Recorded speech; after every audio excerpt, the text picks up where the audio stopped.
రాజకీయ నాయకులిచ్చే హామీల్లో చాలా వరకు గాలి మాటలేనని అందరికీ తెలుసు.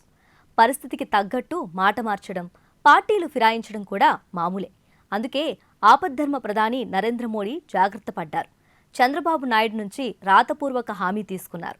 ఎన్డీఏ కూటమి నుంచి బయటికి రావడని టీడీపీ బాస్ హామీ ఇస్తూ మోదీకి లెటర్ రాసినట్లు తెలుస్తోంది. బాబుతో పాటు జేడీయూ అధినేత, బీహార్ ముఖ్యమంత్రి నితీష్ కుమార్ కూడా రాతపూర్వక హామీ ఇచ్చినట్లు సమాచారం. బీజేపీతో కలిసి పోటీ చేసి అద్భుత విజయం సాధించిన బాబు, నితీష్ గత్యంతరం లేని పరిస్థితిలో సంతకం పెట్టారని ఆ పార్టీ వర్గాలు చెబుతున్నాయి.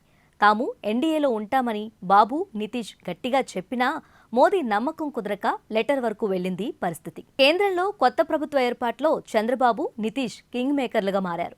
బీజేపీకి ప్రభుత్వాన్ని ఏర్పాటు చేయడానికి అవసరమైన 272 సీట్లు రాకపోవడంతో ఈ పరిస్థితి తలెత్తింది. 16 ఎంపీ సీట్లు గెలుచుకున్న టీడీపీ, 12 సీట్లు సాధించిన జేడీయూ ఎన్డీఏ కూటమిలో బీజేపీ తర్వాత అతిపెద్ద పార్టీలుగా నిలిచాయి. ప్రభుత్వ ఏర్పాటుకు బాబు, నితీష్ మద్దతు కీలకంగా మారింది. మరోవైపు వారిని తమ వైపు తిప్పుకోవడానికి విపక్ష ఇండియా కూటమి ప్రయత్నిస్తోంది. 232 నెంబర్ వద్ద ఆగిపోయిన ఇండియా కూటమి టీడీపీ, జేడీయూ ఇతర ఎన్డీఏ పక్షాలను, ఇండిపెండెంట్ ఎంపీలను మద్దతు కోరడానికి రెడీ అయింది.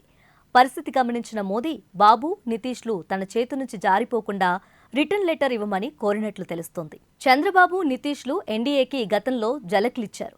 1998, 2004 మధ్య సాగిన తొలి ఎన్డీఏ ప్రభుత్వం పడిపోకుండా వీరిద్దరూ కాపాడారు. నితీష్ ఎన్డీఏలో చేరి కేంద్ర మంత్రి అయ్యారు. తర్వాత బయటకొచ్చి కాంగ్రెస్తో చేతులు కలిపారు. 2014లో చంద్రబాబు మళ్లీ ఎన్డీఏ కూటమిలో చేరారు. ఏపీకి ప్రత్యేక హోదా ఇవ్వనందుకు నిరసనగా బయటకొచ్చి 2019 ఎన్నికల్లో ఒంటరిగా పోటీ చేసి ఓడిపోయారు. నితీష్ బీహార్లో తన ప్రభుత్వాన్ని కాపాడుకోవడానికి బీజేపీ, కాంగ్రెస్ల మధ్య చాలాసార్లు ప్లేట్లు ఫిరాయించారు. ఇద్దరు నమ్మకం లేని లీడర్లని మోదీకి తెలిసినా తాజా ఎంపీ ఎన్నికల్లో 400 సీట్ల కోసం పొత్తు పెట్టుకున్నారు. ఎన్నికల్లో బీజేపీకి 240 సీట్లు మాత్రమే వచ్చాయి.